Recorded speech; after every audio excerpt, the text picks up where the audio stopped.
Bon, je vais parler français, vous allez mieux comprendre. Quand on a envahi l'Algérie en 1830, on était quoi? Des humanistes. Écoutez Jules Ferry, son discours à l'Assemblée. Nous allons aller civiliser, qui ça? Nous allons aller leur apprendre à parler, à écrire, à ces barbares, à ces animaux. L'armée de Napoléon, quand elle a débarqué en Algérie, 80% de notre armée française ne savait ni lire ni écrire, c'était des paysans.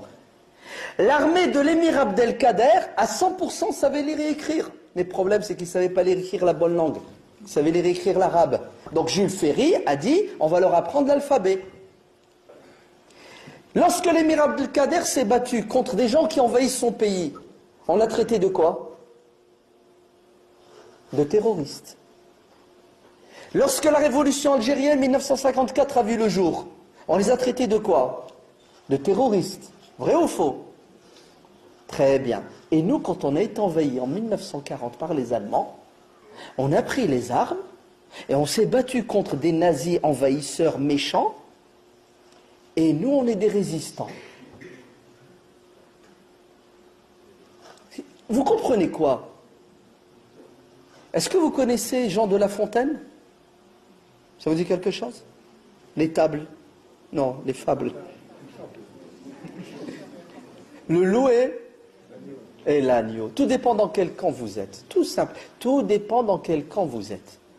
Lorsque les Afghans combattaient les Russes, c'était des résistants, on leur a donné des armes. C'est ça, M. Singer? Bizarrement, lorsque les Afghans ont décidé de combattre les Américains, ils sont devenus des terroristes. Non, il faut arrêter. Ouais. Le Coran, c'est un livre de bon sens et de justice. Le musulman, tu le laisses tranquille? Ah ben c'est normal, il veut vivre, boire, manger, rigoler, s'amuser, avoir une femme, des enfants, des poules, des lapins et des bonnes relations avec les êtres humains. Mais c'est un être humain, tu m'agresses, je fais quoi? Je te dis, vas-y, viole ma femme. Non. Il ne peut y avoir de paix sur terre s'il n'y a pas de justice. Vous entendez?